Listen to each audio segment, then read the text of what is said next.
If possible, find a comfortable and quiet place. It can be sitting or lying down. Observe your posture. Give yourself the opportunity to align. Straighten your spine. Observe your shoulders. Draw them back and relax them. Stretch your neck by lowering your chin. Observe your hips. Align them with your shoulders, your knees, and then your feet. Let's give us a shot of oxygen with a deep breath. Gently. Each person should do it at their own pace, without pressure. Let the body gradually yield through relaxation. Inhale. We bring the air to the abdomen, seeking to activate the diaphragm. Now, refill the lungs with air. The ribs inflate. Then, the chest and collarbones. We exhale. Air nurtures the spirit. We breathe deeply again, gently. Air to the abdomen, ribs, chest, and collarbones. We exhale. We breathe gently and deeply again.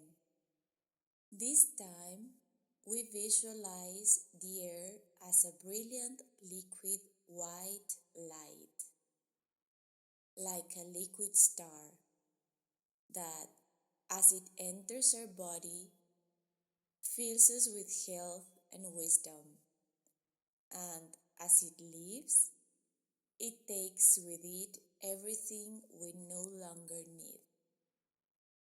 Toxins, illness, pain, thoughts. We exhale. Continue breathing at your preferred pace. Now, let's visualize the celestial bodies and their trajectories. The new moon of May 16, 2026 will occur at 26 degrees of Taurus within a vibrant stellium conformed by Uranus, Mercury, and Ceres, which at the moment will be surrounding the Sun and Moon at their encounter. Although the new moon occurs in the final degrees of Taurus, it is charged with Geminian energy, since Taurus and Gemini are sharing house, having Uranus in the early degrees of Gemini and Venus in the later degrees.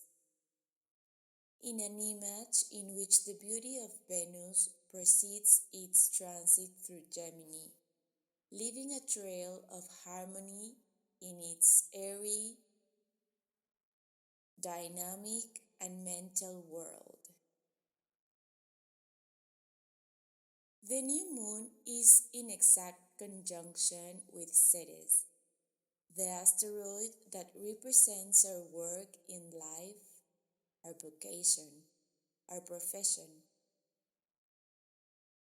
This new moon may be a call to give our passion and vocation a priority place in our lives if it doesn't already have one.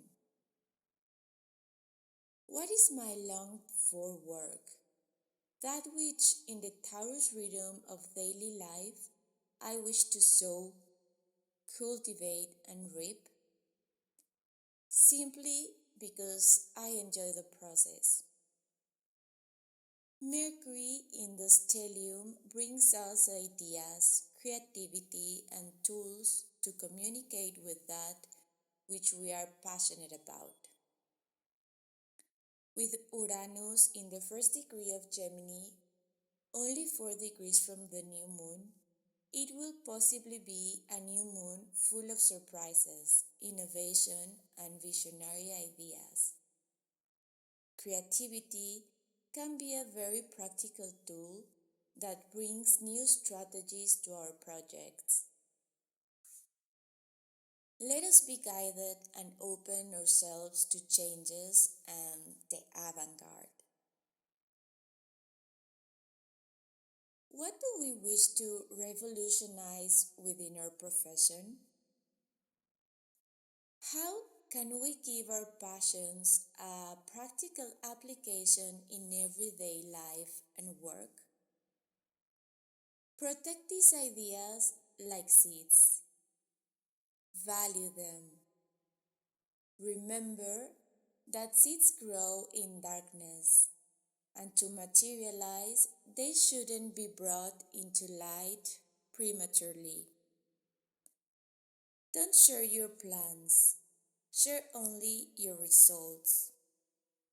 Keep your seeds in the dark while you work on their growth, and in time, the fruits will be there by the law of cause and effect. Uranus drives us to create, to revolutionize. Mercury provides tools to develop these ideas, to listen, to communicate. And Ceres grounds us in the logical rhythm of cultivating, sowing, and reaping. Sow by detaching yourself from the fruits, focusing on the wonder of the process, and thus, with, with childlike innocence, let yourself be surprised by the results. The fruits can be material, mental, spiritual, or physical. Material is not synonym of money. It includes it, but it also could mean build something, doing handicraft, gardening, etc. A diversity of seeds in the vast field of our reality. This powerful new moon stellium will be in trine with Pluto in Aquarius, which has been retrograde since May 6th. And this new moon, it will be at 4 degrees from the asteroid Juno. Juno represents convenient and socially accepted compromises, which often come at a high price. Maintaining a convenient desire at the cost of, for example, allowing ourselves to be in jealousy, rivalry, or resorting to revenge, at the end of the day, drains the soul. With Juno in Aquarius, a few degrees from retrograde Pluto, it's an invitation to delve deeper, allowing us to confront truths we haven't been able or willing to see or assimilate. Accompanied by Juno, we can reflect on our personal relationships. Do we know how to set boundaries? Are we able to distinguish when to say a yes and when to say no? Do we dare to see when we betray ourselves in order to maintain a desired connection? Can we see that if we learn to set boundaries, we will no longer be the victims? If we stop deceiving ourselves and dare to see the truth, we can change our position and take responsibility for what happens to us. Let's take advantage of the energy of the trine between the new moon and retrograde Pluto in Aquarius, where Uranus, Aquarius ruling planet, is in Gemini, creating a very Aquarian atmosphere, propelling us toward internal revolutions and changes in our relationships, making it clear that we need to find smarter ways of connecting with ourselves, with others, with nature, with the world. Can we, as a collective, be more intelligent and sensitive in managing the world and nature with moderation and coherence? Can we realize that with intelligence, sensitivity, and strategy, there's room for everyone on this beautiful planet, giving us quality of life and prioritizing care of nature and the planet that is our home? The 2 points of the sextile, on one side the stellium of the new moon and on the other Pluto and Juno in Aquarius, form the base of a smaller triangle whose apex is crowned by another stellium, this time in Aries. In the early degrees of Aries, we find Saturn and the asteroid Pallas Athena, Neptune, and Vesta. And in the later degrees, Mars in its home sign in conjunction with Chiron. Aries, the first sign of the zodiac, a fire sign, represents the force of the ego, the individual we are, the primal momentum of being. The impulsive ego in this new moon is being structured by Saturn, confronting it with the effects of its causes. Let's face our wounds and limitations head on, experiencing with dignity the consequences of our actions. At 4 degrees of Saturn is Pallas Athena, warrior goddess of wisdom, inviting us to use logic, create strategy, and do what is right. Neptune is at 3 degrees of Athena, evoking our dreams, illusions, and fantasies. How do we find the balance between what we yearn for, imagine, and fantasize about to motivate and propel us to manifest our ideas into reality, so as not to get lost in delusions, evasions, and vices? How to understand that freedom does not exist without structure, that dreaming that we are free does not make us free. Diligence and effort make us free. Vesta is 2 degrees from Neptune.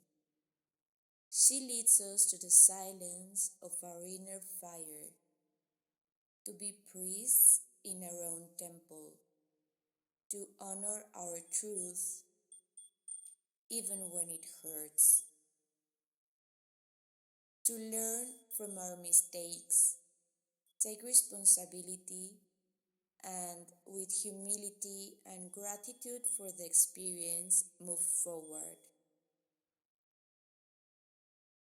In the final degrees of Aries, we have Mars in its home in conjunction with Chiron, the warrior acknowledging his wound, having to confront it. Do we recognize our vulnerability? Can we see that by accepting our vulnerability, which is a logical fact, we become stronger, and that by insisting on denying or evading this vulnerability, we become weaker? This Mars Chiron conjunction becomes more dynamic with the sextile it forms with Venus in Gemini, the cosmic pairing, where Mars, the warrior in conjunction with his wound, is accompanied by Venus in Gemini, sparking ideas that likely question what love is, starting with self love, revealing that it has nothing to do with arrogance, pride, or egocentrism. Let's observe how we relate to ourselves, as this sets the pattern for how we relate to others. What do we wish to transform? What do we need to take responsibility for? Can we see that taking responsibility for what corresponds to others is negligence? Just as is expecting others to take care of what corresponds to us.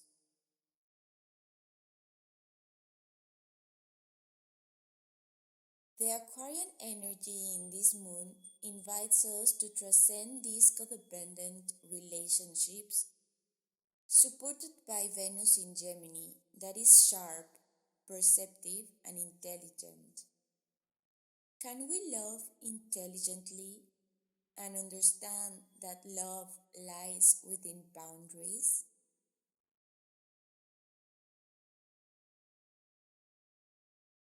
On the other hand, Lilith in Sagittarius removes our masks, leading us to go beyond the surface and savor what is authentic. How much do we dare to let the visionary within us emerge? What social stigmas hold us back from our transformation? Jupiter is in Cancer, offering a hopeful energy in the simplicity of home, allowing us to value emotional stability, the simple stability of our home, the blessing and value of knowing ourselves and being at peace with our emotions, to feel the blessing of inhabiting ourselves as a comfortable home and thus diligently build our reality.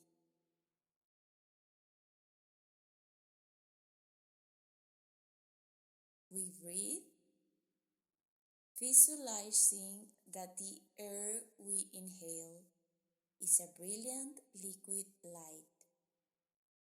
We fill ourselves with tranquility, wisdom, and health. And as we exhale, we let go of all that we no longer need. Prosperous new moon. Thank you for listening. Blessings.